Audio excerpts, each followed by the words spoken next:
This is the welcome from the University of Edinburgh Doctoral College. Hand over now to Stephen Bowd, who is going to give a presentation on joining the Edinburgh research community. Okay, thank you, Fiona. I hope everyone can hear me okay. My name is Stephen Bowd, and I'm the Dean of Postgraduate Education in the College of Arts, Humanities and Social Sciences. And I just want to welcome you to Edinburgh's research community. You're doing what I did many years ago, and coming to Edinburgh's very rich and well-established research community to undertake your postgraduate research. And like me all those years ago, it's more than likely that you won't remember a word of what I say or perhaps what anyone else says today a week or so, within a week or even days of hearing it. There are so many other things, so many things which will be filling up your life this week and the next few weeks and months and years as you go ahead with your research. But nevertheless, this is unprecedented and unusual times for you starting your researches. And I would say that the difference now as compared to when I started all those years ago, it's not simply in those circumstances, but also in terms of the unprecedented support that postgraduates now have. Now, obviously, you may well be meeting with your supervisors or have met supervisors, and those are clearly key supporters for you. And we'll be hearing, there'll be a presentation shortly about your supervisors and supervising at Edinburgh. We also now have what's called the Doctoral College, which is there to support you. You're all members of the Doctoral College, and we'll be having a presentation, short presentation on what that is in a moment too. But I think in many ways, most importantly, the support that you receive from your peers, from your fellow postgraduate research students is incredibly important.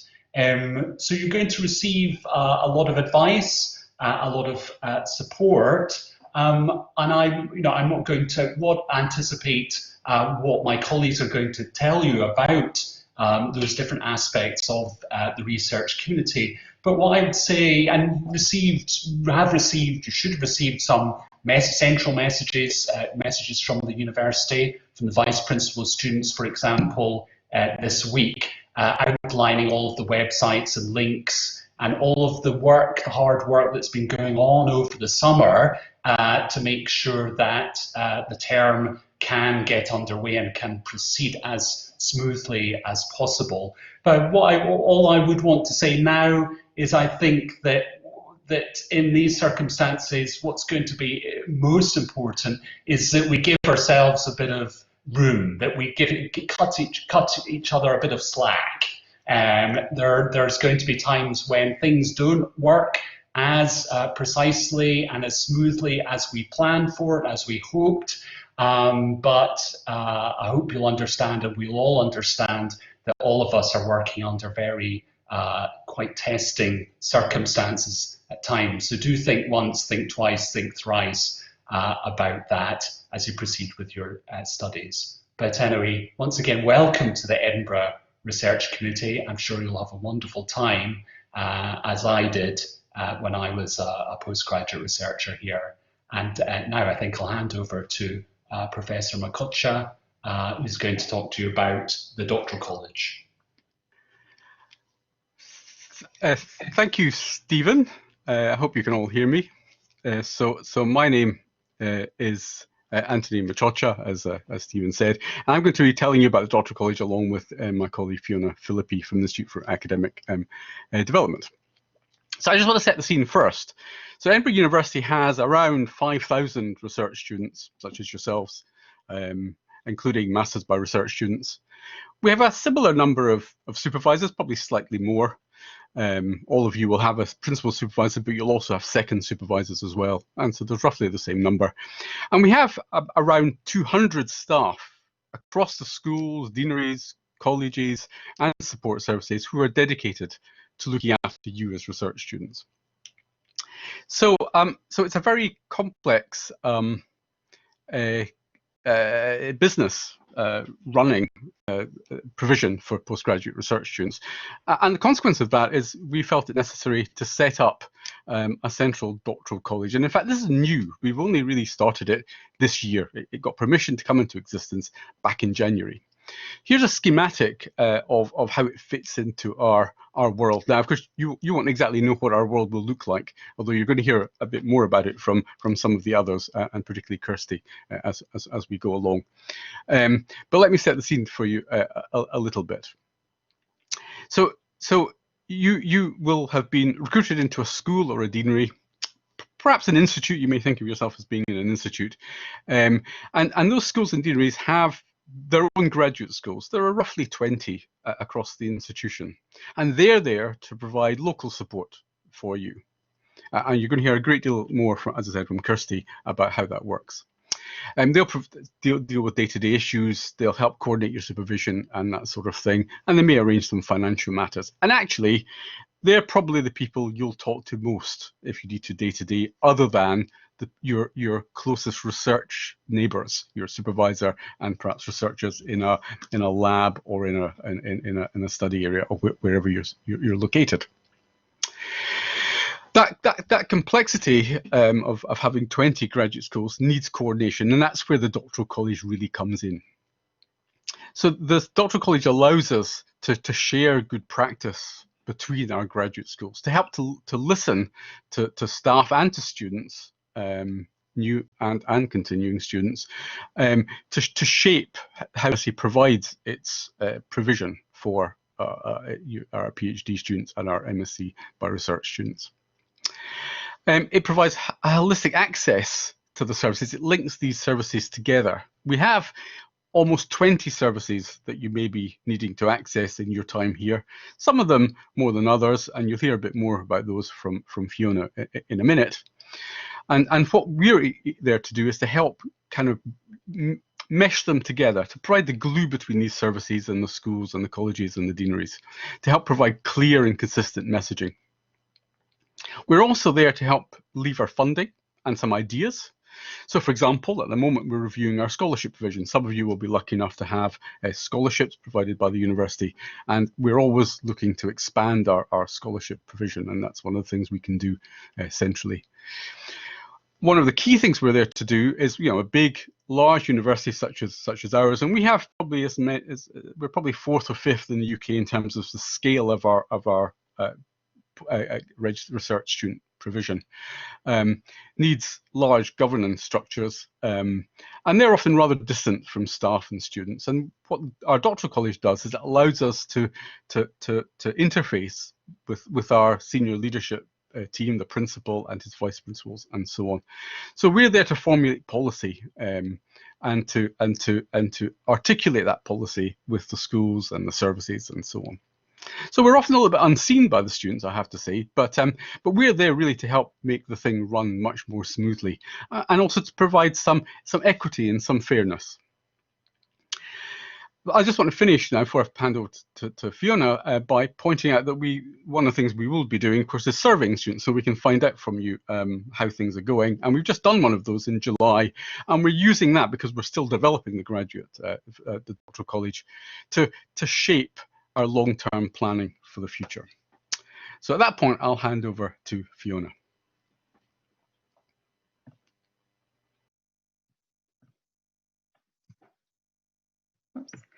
Okay, thank you very much, Anthony. Yes, so as Anthony was saying, I was just saying, yeah. So my name is Fiona Philippi. I'm head of doctoral education at the Institute for Academic Development, one of the services we're speaking about. I'm also the Doctoral College manager at present.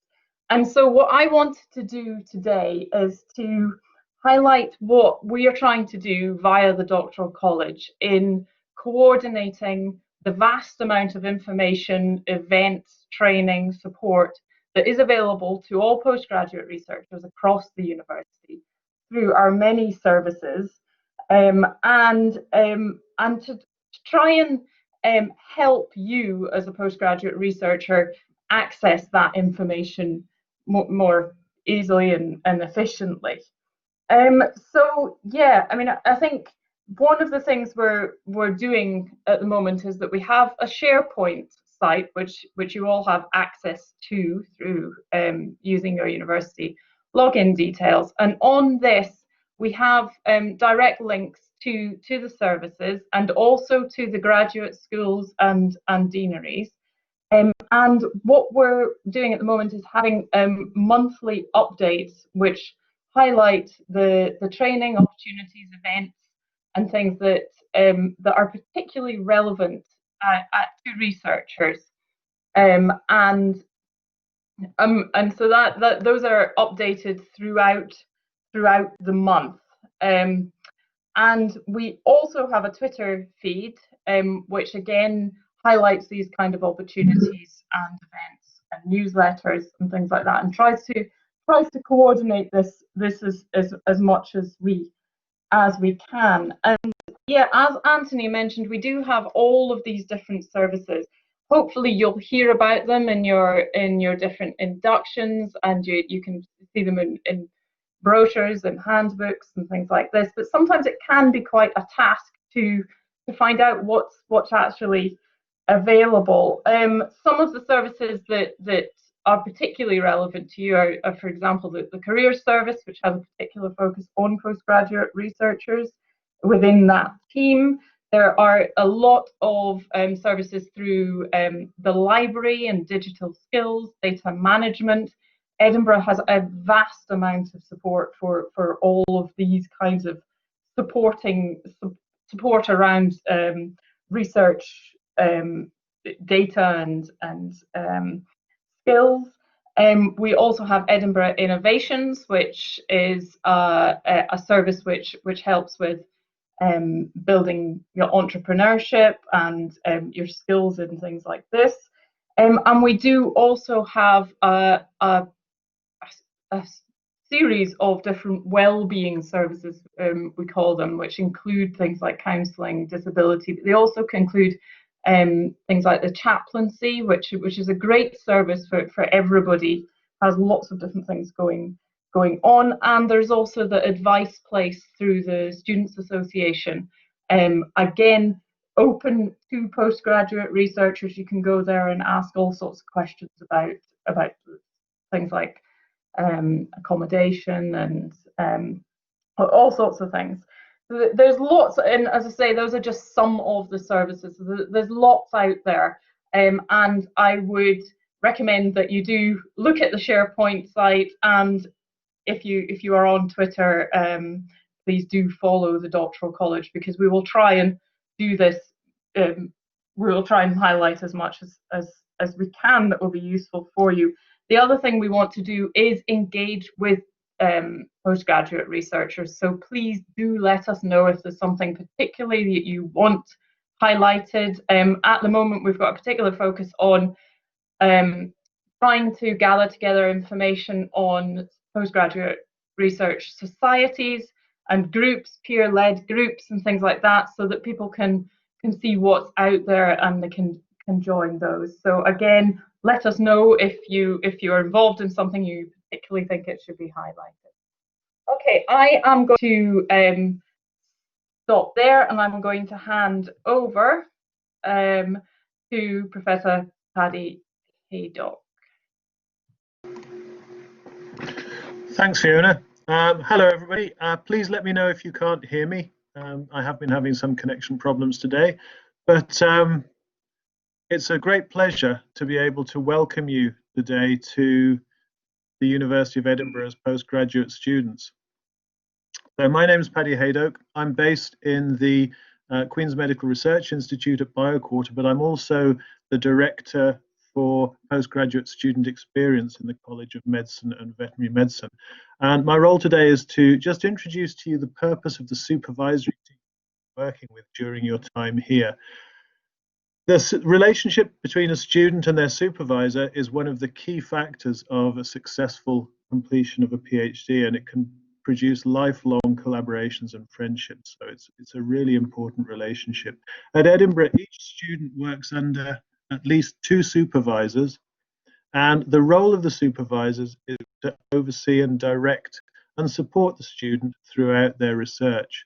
And this role's changed in recent years.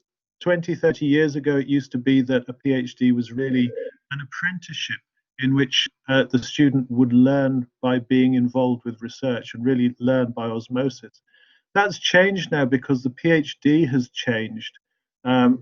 We now see much more formalized process for the PhD. There's a diversification of the purpose of a PhD. People don't just do PhDs to become academics in the future. And as we've also seen, as PhDs have expanded, growth, diversification, and welfare of the candidate population. And we also see an increasing diversification in the models of study. So we have people studying 3 years, 3.5 years, 4 years, PhDs with integrated study. And to support you through all of this, you have your supervisors. And there are 2 key models of supervision that are used in Edinburgh. One is the model of a principal supervisor with 1 or more assistant supervisors, which is much more consistent with the old style of supervision. Increasingly now, our supervisor teams are comprised of a number of co-supervisors, at least 2, often more, one of whom is designated as the lead supervisor. And this is advantageous as it gives the student a number of different people to speak to gain advice and experience from. And it also allows you to have a number of supervisors with complementary expertise to steer you through your studies. And we have a number of expectations of our supervisors. In order to supervise a student, you have to be approved as eligible, and that's done throughout the university, either at college or deanery or school level. And in order to obtain eligibility to supervise, supervisors have to attend briefings that are repeated every 5 years to ensure that they're up to date with the codes and regulations and changes in supervisory provision and student support that are brought in over the years. There are a number of responsibilities, a number of expectations that we have for our supervisors, and these are listed here. I'm going to read them all out.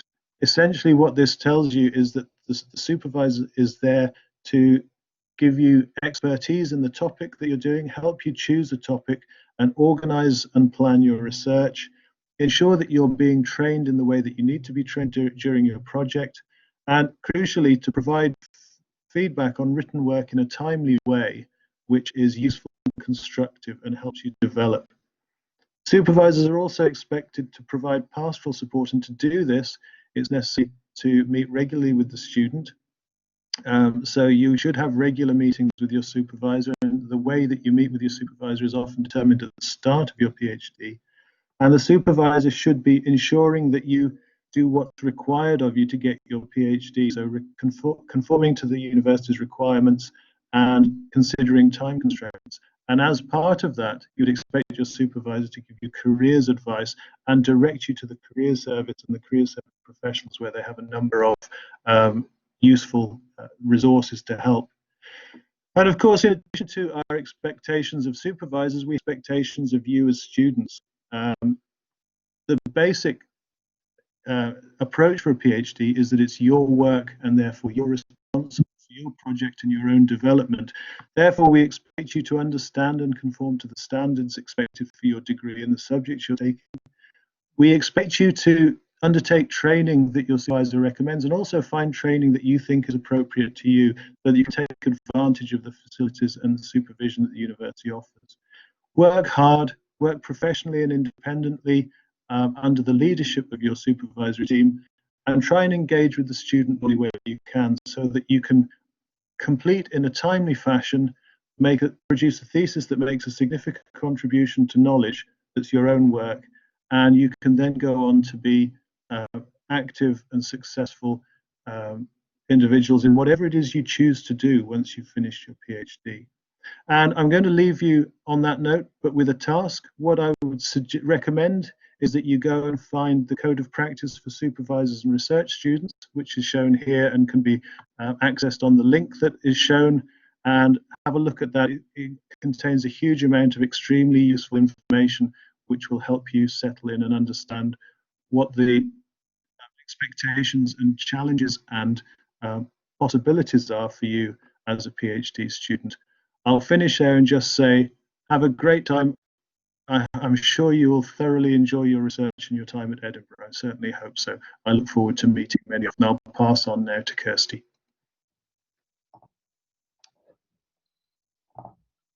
Hi, everyone. Oh, hold on.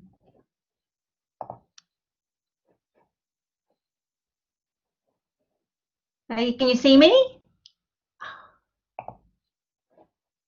Yes. We're there. Sorry, bit of a technical hitch there. Hi, everyone. I'm Kirsty Wimble. I work in the College Postgraduate Office in Arts and Humanities and Social Science. I'm going to give you a quick overview of the university structures and how these can support you during your research. So Paddy's just been talking a bit about the role of a supervisor, and they're obviously your main point of contact at the university, but there's many other levels of support, and that's helpful to be aware of. So as we've been discussing, Edinburgh is a large institution spread over various campuses and buildings, and therefore your experience of who and what you interact with will be different depending on where you're based across the campus. So I've got a slide. Louise, can we move to the next slide, or will I move to the slide? Oh, there we are, lovely. So this slide is a lot more basic than Anthony's slide, but it just gives you an idea of how the university is structured in terms of your support. So the bottom line shows the local level of support where most of your interactions will take place. So all your supervisors, as we were discussing, will be linked to a school or a deanery. So, for example, School of Physics, School of Languages, Literatures and Cultures.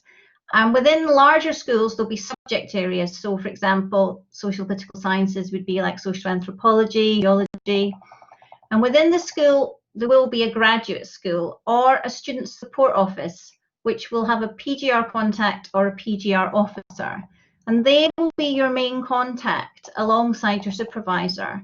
So it would be, you should be in touch with them to discuss what kind of level of support you need, to coordinate meetings with fellow students, to give advice on local events. Your graduate school should have provided you with a PhD programme handbook and advise you on a programme induction or a subject area induction. It will be different depending on the size of the school.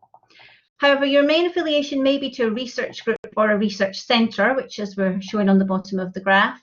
And that would also be linked to a school or deanery, so it would still have that graduate school support. In addition, some of you will be linked to what we call a Centre for Doctoral Training, so they're often funded support centres, so you would be working with a contact there.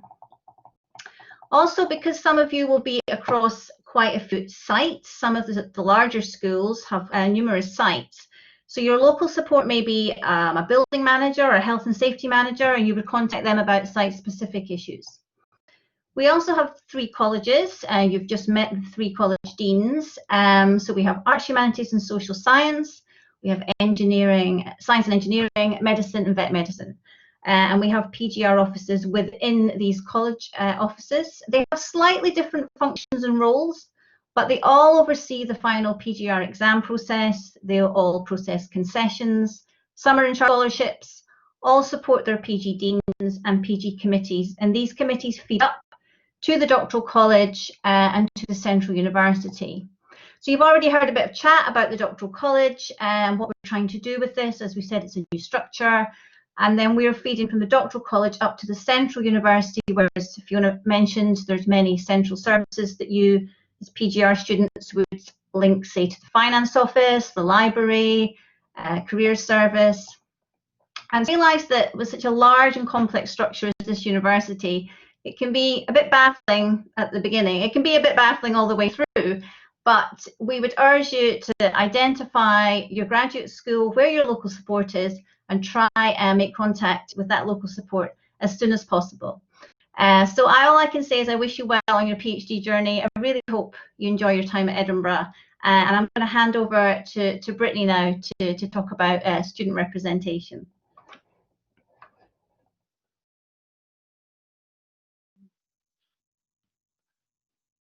Can you hear me okay? Hello? No? Maybe? Yes. Can everyone hear me? Yes. Yes, oh good, okay.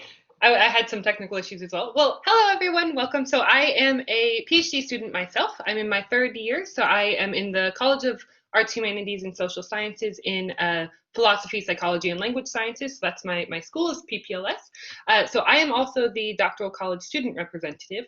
So I just wanted to give you guys some like top tips, sort of like things I wish I would have known maybe my 1st year that I've sort of learned now through my 3rd year.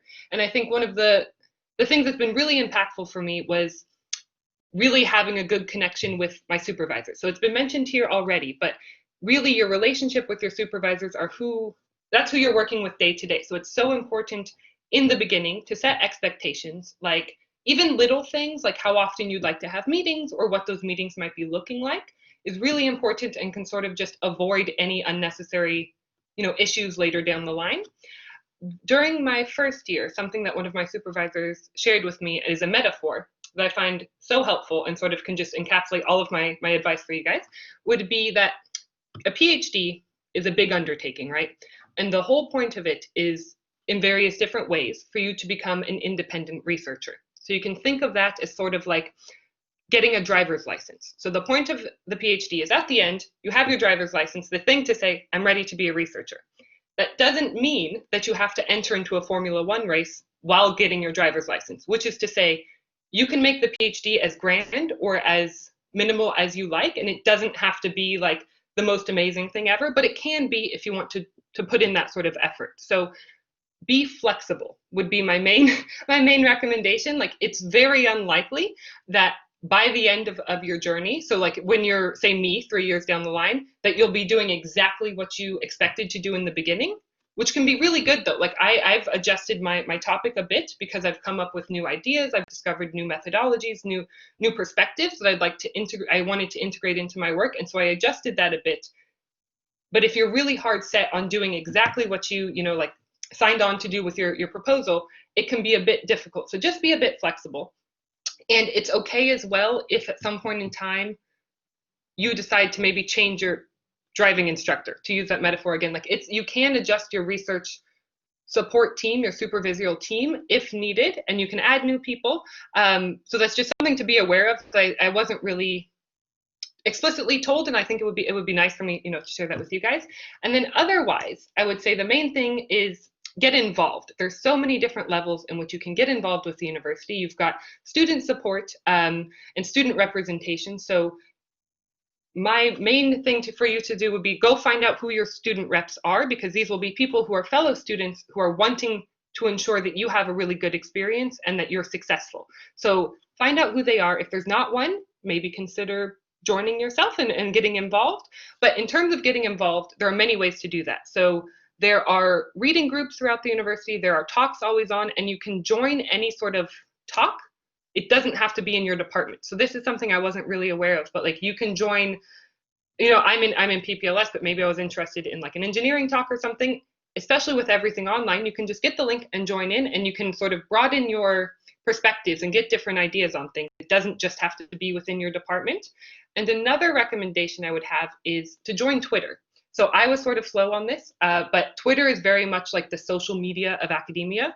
And so there is a lot to be said there with especially finding new papers and preprints and stuff. So if you follow journals that are major in your field, maybe key academics that you cite a lot or something, follow them on Twitter, and you'll get to be sort of up to date with things. And there's also a really nice PhD community on Twitter with academic chat or PhD chat. And there's like a lot of different PhD students from throughout the world who are engaging and talking about different things. And there's like fun memes and stuff. So it's really a nice thing. So I'd say look for talks you can join reading groups, join Twitter, and sort of just try and make the best of this. There's support throughout the university, people who really genuinely want your success. And so just try and look for them, and you'll have a good time. So